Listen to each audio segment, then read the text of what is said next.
Memoria Sur, un podcast de Diario Sur para hablar y disfrutar de la historia, con Ana Pérez Brián y Curro Fernández Sibaja.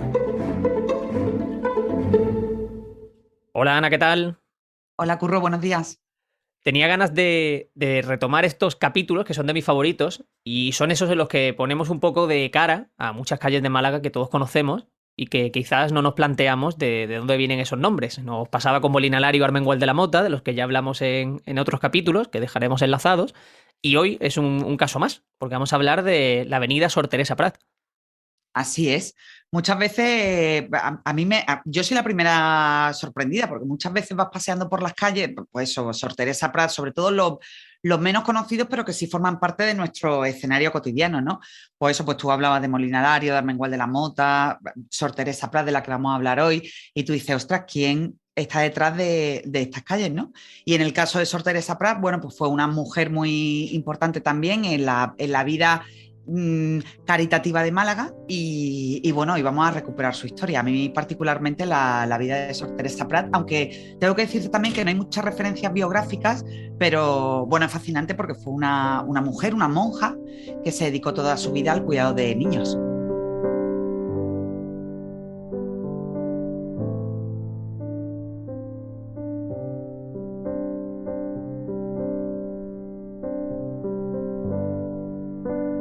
No podemos hablar de Sor Teresa Prat sin hablar de la térmica, ¿no? Que es el principal edificio en el que ella va a pasar su vida, o va a ser el edificio quizás más importante de su vida en ese cuidado de niños que tú estabas comentando, Ana. Así es, Curro. El edificio es en concreto la térmica, lo que hoy todos conocemos como la térmica, fue centro cívico y antiguamente fue el espacio donde Sor Teresa Prat se dedicó al cuidado de niños. Y ella tiene la avenida justo en otro edificio emblemático del que tendríamos que recuperar también su historia, el edificio de Tabacalera. Y bueno, es toda esa avenida que lo abraza por la parte norte y que hoy en día es dependencia de organismos municipales, del Museo Ruso y del Museo del Automóvil. Pero en concreto hoy vamos a estar en el entorno de la térmica, de lo que hoy se conoce como la térmica, que abrió sus puertas en 2013, pero que con el paso en los años anteriores ha tenido muchos otros usos. Exactamente, y por eso vamos a hablar de esos usos, porque tenemos que comentar, por ejemplo, que realmente el nombre de la térmica lo conocemos desde hace poco, pero previamente, o en esa época, que estamos hablando de esos principios del siglo XX, no respondía al nombre de la térmica, por supuesto. Así es, efectivamente. Sobre todo el uso principal que tuvo fue se llamaba en concreto el Hogar Provincial Nuestra Señora de la Misericordia o Casa de la Misericordia. Bueno, este hogar, este lugar que dependía de la Diputación Provincial, pues tuvo otros emplazamientos. Por ejemplo, estuvo en la parroquia de Santo Domingo, en un edificio del barrio de Capuchinos, pero en el año 1888, a finales del siglo XIX, la Diputación, que era el que gestionaba ese servicio, esa atención a los niños más desfavorecidos, a niños huérfanos, pues recibe el permiso para construir la sede tal y como hoy la conocemos, ¿no? Aquello corrió a cargo del arquitecto jefe provincial, que se llamaba Juan Nepomuceno Ávila, y tuvo un presupuesto, lo tengo por aquí, de 986.905 escudos, que vienen a ser al cambio unos 15.000 euros. Sí, que hablamos entonces de unas cantidades que para aquella época eran bastante grandes. Y hablamos también de un edificio que a día de hoy es una joya arquitectónica y para mí uno de los edificios también más bonitos, sobre todo de esa zona de Málaga, ¿no? Que parece quizás más olvidada en cuanto a arquitectura, pero que igualmente es un edificio precioso, a mí me encanta. Allí tenemos cerca, como decíamos, la Tabacalera y después pegado a la térmica, ya que depende de la Diputación Provincial, está ese choque de estilos entre el aspecto clásico de edificios de finales del siglo XIX, como es la térmica, y al lado la actual sede de la Diputación, que bueno, que es un edificio moderno con absolutamente todas las... todos los avances arquitectónicos en materia de sostenibilidad arquitectónica, y la verdad es que la mezcla de ambos es bastante curiosa. Sí, es curiosa y es una definición de la Málaga de hoy en día, ¿no? De ese contraste entre el éxito del 19, exactamente. De esa sí, mezcla muchas veces necesaria, porque tenemos que conservar, pero también tenemos que que ir avanzando. Y en concreto, Totalmente. Curro, el lugar del que vamos a hablar hoy, del lugar donde Sor Teresa Prat pues, estuvo cuidando a esos niños desvalidos, sobre todo huérfanos de la Guerra Civil. También había muchísimos niños que eran huérfanos del barrio de Welling, del que ya hablamos aquí en uno de los podcasts. Pero sin embargo, bueno, también lo hemos comentado muchas veces en los podcasts, los avatares históricos muchas veces no solo sirven para cambiar el nombre de las calles, sino también para cambiar de usos a edificios emblemáticos. Fue este el caso y entre los años, por ejemplo, 1908 y 1909, pues este hospital, este Hogar de la Misericordia, pues fue dedicado a un hospital de sangreo de campaña durante la Guerra de Marruecos. Ahí se atendía, bueno, pues a las personas heridas y durante ese breve paréntesis, pues sí dejó de dedicarse a los niños, pero rápidamente, una vez que terminó la contienda, pues recuperaron ese uso para los más pequeños. Eso es, porque hablamos de los años 1908, 1909. Tú comentas en ese artículo que la guerra hizo que ese edificio que todavía no estaba acabado tuviera que ser ese uso de hospital de campaña. Y finalmente, al final fue cuando ya se utilizó para ese fin inicial que tenía, que era el de hospedar a los niños más necesitados de Málaga. Y eran los niños conocidos como los niños de la calle de la capital. Que no sé por qué tenía que ser hombre o no sé exactamente si sabemos quiénes eran o a qué tipo de personalidad respondía. Bueno, Curro, eran niños que además hubo muchísimo debate durante muchos años. Las autoridades de la época pues intentaron poner freno a esos niños de la calle porque, bueno, porque mendigaban por la zona del centro. Los padres pues lógicamente ante una situación, bueno, digo lógicamente, con los ojos de hoy en día eso es una auténtica aberración, pero hay que tener en cuenta que estamos hablando siempre con los ojos de la historia y que a finales del siglo XIX, a pesar de que muchas veces hemos hablado de esa Málaga luminosa y esa Málaga industrial y esa Málaga que se abre al exterior, también hay muchísima miseria, muchas familias pues no pueden ya no solo llegar a fin de mes, sino ni siquiera mantenerse y entonces, bueno, pues la única opción casi era la de echar a los niños, a los niños más pequeños, Curro, Ujú. a la calle a mendigar y a pedir limosna. Las autoridades pues se empeñan en que eso no sea así, en cuidarlos, en promocionarlos de alguna manera y precisamente, bueno, pues este lugar que Sor Teresa Prat pues dirigió durante 30 años era uno de esos espacios donde se recogía a los niños que pedían limosna, niños que no tenían ninguna atención por parte de su familia o que directamente no las tenían. Entonces, bueno, los más mayores pasaban directamente a esta Casa de la Misericordia y los más pequeñitos, hasta los 6 años, pues estaban también en ese espacio, pero en un lugar que se conocía y además mucha gente que nos esté escuchando aquí lo reconocerá, que se conocía como la Gota de Leche. Claro, eso es lo que yo quería que tú me explicaras, porque yo solo he escuchado en casa, pero no sabía identificar muy Sí, bien sí, qué sí. era la gota de leche, qué era el hospicio, no sabía identificar muy bien qué era cada cosa, o sea que la diferencia era por la edad realmente. Claro, por la edad, los más pequeñitos, casi incluso lactantes, pues iban directamente allí a ese lugar, bueno, pues donde se le daba una atención especial hasta que ya eran un poco más autónomos y pasaban directamente al hogar de la misericordia.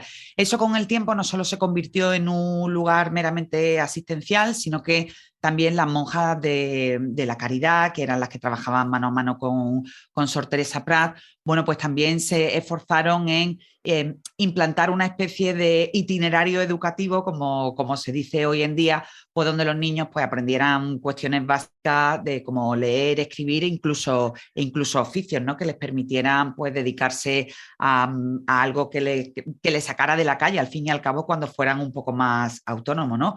Allí había una pequeña escuela y también los niños contaban pues, con una lavandería, un huerto, una zapatería, un campo de fútbol y hasta una vaquería. Y además a muchos de los chavales que estaban allí en el hogar, pues se les enseñaba las técnicas de la imprenta, de la impresión. De hecho, muchos de los que salían, pues ya salían formados en ese oficio. Y durante muchos años, ocurre una curiosidad que a mí particularmente me encanta, eran los niños de ese hogar, pues los encargados de imprimir el boletín oficial de la provincia. Ah, qué bueno, eso no lo sabía. Claro, yo había leído Sí, lo de sí, que sí. tenían una relación esos niños con las artes gráficas y digo, mira, tenía también esa relación a día de hoy con la térmica, ¿no? Como motor cultural de esa zona y que estaba también relacionado, obviamente, con las artes Al y final y siempre la decimos, cultura. Curro, que la historia es circular, ¿no? Y aunque sus orígenes no fuera un lugar eminentemente cultural, bueno, pues sí que esas hermanas de la caridad dirigidas por Sor Teresa Prat pues consiguieron que parte de los chavales pues que se pudieran formar en el mundo de las gráficas, ¿no? Que en aquella época, hoy en estos días de redes sociales y de nuevas tecnologías, casi las artes gráficas están proscritas, Ujú. pero en aquella época pues era un oficio absolutamente imprescindible. Qué bueno, sí, sí, totalmente. ¿Y hasta cuánto tuvo uso de hospicio, Ana? Porque estamos hablando de que durante 30 años Sor Teresa Prat fue la monja que dirigió aquel recinto y por eso su importancia y por eso el nombre a toda esa calle que hoy responde para darle homenaje a su figura. Pero ¿hasta qué año tuvo uso de hospicio? Pues mira, Curro, la Casa de la Misericordia tuvo sus puertas abiertas como tal hasta el año 1987. La dirección entonces, que recordemos que siempre ha sido la responsable de esa gestión, lo reconvierte en centro cívico. El centro cívico ha estado casi hasta antes de ayer y ya en concreto el 18 de enero de 2013, dentro de poco será el aniversario de la apertura, pues se convierte en la térmica, bueno, que es un espacio cultural de nuevas disciplinas, arte, literatura, teatro, todo tipo de manifestaciones más contemporáneas y más modernas, y así sigue hasta nuestros días, ¿no? Pero conservando esa esencia.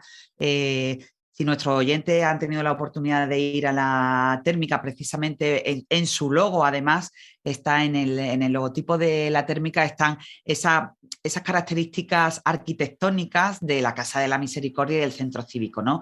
Esos suelos en damero, conserva muchísimo sabor. Ujú. Bueno, el patio central, que es una preciosidad. Y a mí me gusta pasear por la térmica porque sigue conservando esa esencia casi de orfanato, ¿no? Los pasillos muy largos, las puertas grandes que daban a habitaciones inmensas y bueno, siempre me gusta a mí particularmente jugar con ese viaje en el tiempo y imaginarme cómo tuvo que ser aquellos años con tantos niños allí recogidos, ¿no? No, no, es para escenario de una película, sería estupendo. Y de hecho hay una foto en ese artículo que dejamos siempre vinculado en las notas del podcast, en el que se ve la foto, creo que es de 1954, y en esa Sí, foto se ve perfectamente las niñas jugando en ese patio, y una foto un grupo que de me parece niñas preciosa. uniformadas, sí, un grupo de niñas uniformadas vestidas todas de blanco, niñas pequeñitas, no creo que tuvieran más de 5 o 6 años Ujú. jugando en el patio y a lo lejos, si la gente se fija, se ve una monja de la Sí, Caridad sí. también vestida de blanco y bueno, es una imagen evocadora sobre todo también porque aquello salvó a muchos niños que de otra manera se hubieran convertido en carne de calle, ¿no? Qué bueno, no, no, me parece interesante que ya situemos en el mapa quién fue Sor Teresa Prat y qué es lo que fue antes la térmica, antes de la que conocemos a día de hoy. Y como nos ha quedado un poquito corto, vamos a contar seguir otra historia, Ana, si te animas, así que si quieres, vamos allá con otra historia. Pues cuando tú quieras, Curro.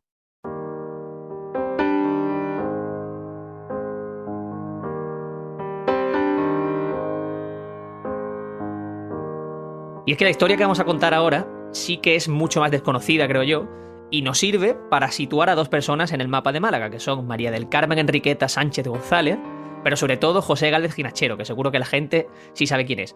Pero ¿quiénes son estos dos personajes, Ana?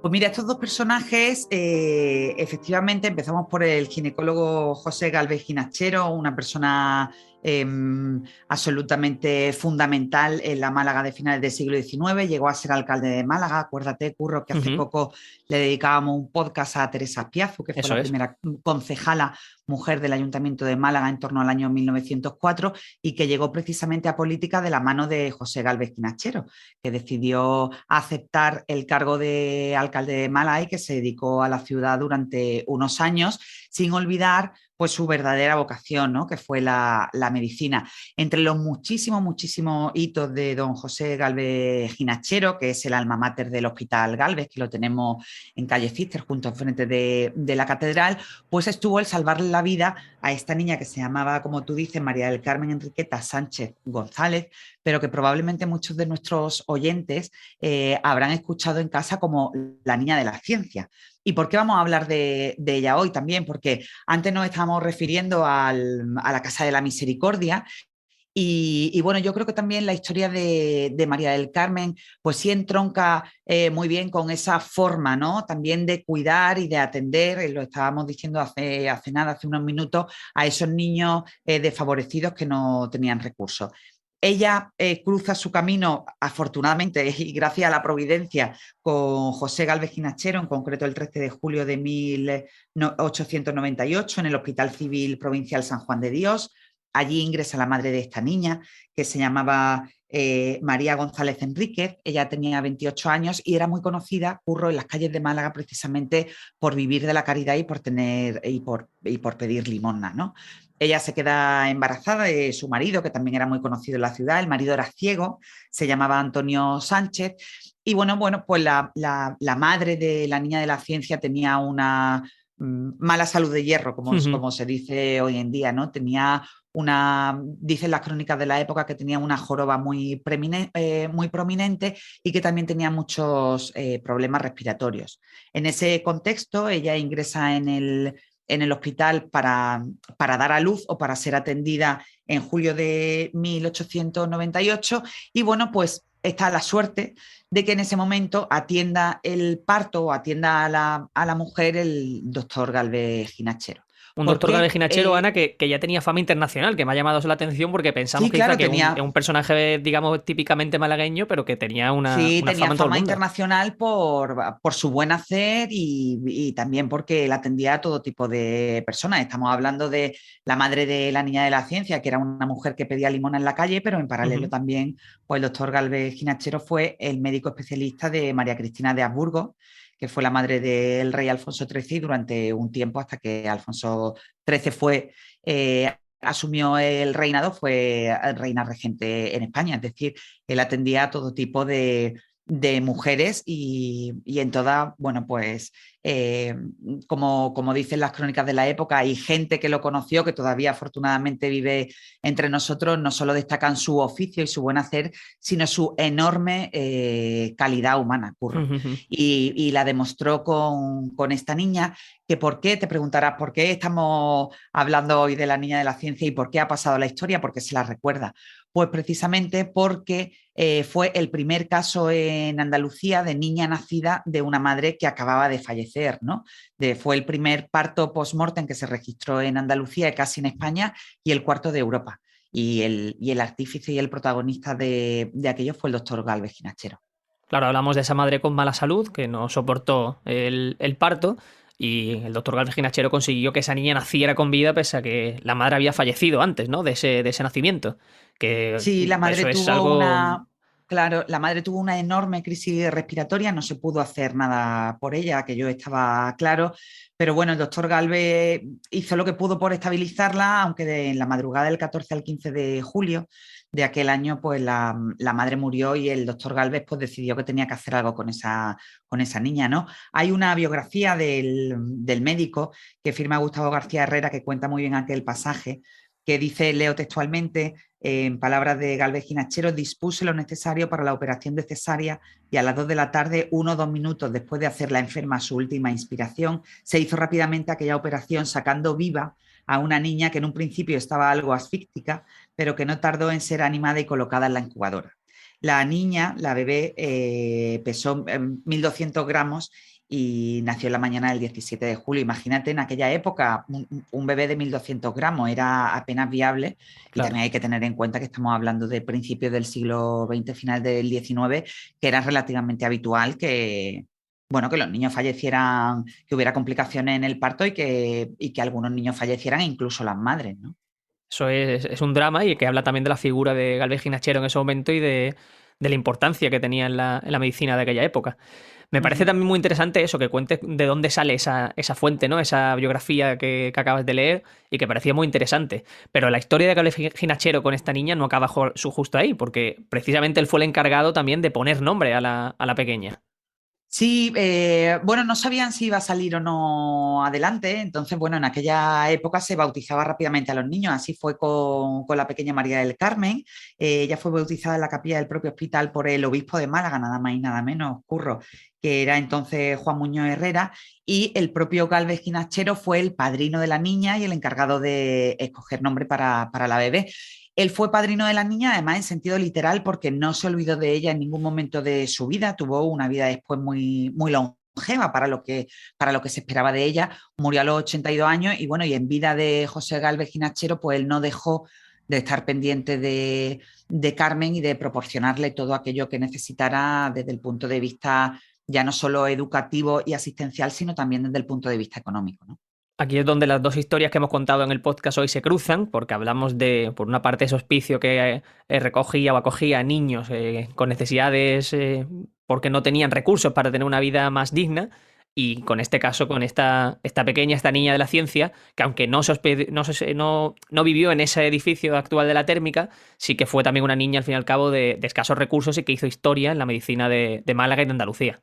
Sí, al final, Curro, ella formó parte de ese engranaje institucional que trataba de poner a los niños a salvo, ¿no? Porque hay que recordar, la madre de Carmen falleció, de María del Carmen falleció en el parto, el padre también había muerto y la única hermana que le quedaba no podía hacerse cargo de ella. Entonces, bueno, pues la pequeña fue ingresada casi en el mismo momento que aprendió a andar, en concreto en el año 1901, ingresada en el asilo de San Manuel, y allí quedó a cargo de la hija de la Caridad de San Vicente de Paúl. Allí la recuerdan también como una niña que no tuvo toda la buena salud que se esperaba, había heredado esa espalda prominente, esa especie de joroba de su madre, y dicen también que tenía dificultades para hablar. Y allí estuvo, Curro, nada más y nada menos que 70 años de su vida. Sí, o sea que pasó toda la vida en esos centros de aquella Málaga que nos suena muy lejana, pero que realmente no hace tanto, porque esta niña, como decimos, nació a principios de siglo. Totalmente. Allí ella no fue capaz de aprender un oficio como si hacían otras compañeras, y entonces, bueno, pues ella se dedicó a las monjas en la labor de parvularios, ¿no? En concreto de parvularios, y allí asistía a los niños, los cuidaba, los atendía, y bueno, al final le daba muestras de afecto que era lo que necesitaban los pequeños, ¿no? Pues sí, me parece muy interesante esta historia que hemos contado hoy, estas dos historias. Y yo, antes de despedirme, quiero que cuentes tú, o que me digas lo que estamos hablando antes justo de empezar, ¿no? Que ayer fueron los premios del periódico, de Diario Sur, y me has dicho, ahora déjame que te lo cuente, pero no te he querido decir nada más. Pues, Curro, fue una noche fabulosa en el Palacio de Ferias, como se hace los últimos años. Bueno, un poco más restringida, especialmente restringida por la situación en la que estamos viviendo, pero bueno, desde el podcast, que además también me mandaron muchísimos recuerdos para ti, Curro, no te pueden imaginar la cantidad de gente que nos escucha. Saluda a Curro, Qué bueno. que le encanta el trabajo que hacemos, seguiremos, y bueno, y también, por supuesto, aquí que intentamos abrir siempre esa ventana a la actualidad, pues darle la enhorabuena a todos los premiados. Algunos de ellos han pasado por nuestra casa, por nuestro podcast, en concreto Pablo Atencia. Recuerda que hicimos aquel especial de Semana Santa que nos abrió las puertas de la agrupación de cofradías, y en concreto ellos pues han ganado el premio el premio a la trayectoria, ¿no? Por el centenario de la agrupación de cofradías, y no quería dejar pasar la oportunidad de felicitarlo a él y a todos los premiados, a María, nuestra gran karateca, a nuestro queridísimo Jorge González, el director de Málaga Palacio, Faxa Prolongo, Paz Hurtado y Javi Calleja. Yo creo que orgullo de la gente que construye la ciudad, y que bueno, que es un lujo y una suerte y un orgullo tenerlo entre nosotros. Y de ámbitos tan distintos, ¿eh? Porque estamos hablando de gente de todos los gremios, turismo, economía, deporte. Al final, Málaga es pujante en todos los ámbitos, y también está bien que una vez al año se reconozcan o reunamos con todas las medidas, eso sí, pero que bueno, que celebremos también el vernos las caras y el echar un buen rato. Y por eso tenemos que contar también esa historia, porque estamos creando también una Málaga de la que se hablará en el futuro y que igualmente sigue siendo interesante en términos históricos. La Málaga que no se puede olvidar, Curro. Totalmente. Pues Ana, hablamos para la semana que viene y contamos más historias de Málaga. Claro que sí, Curro. Nos vemos la semana que viene. Gracias. A ti siempre. Memoria Sur es un podcast de Diario Sur. Escucha un nuevo episodio cada semana en iVoox, Spotify, Apple Podcasts, y consulta las referencias de este episodio en diariosur.es.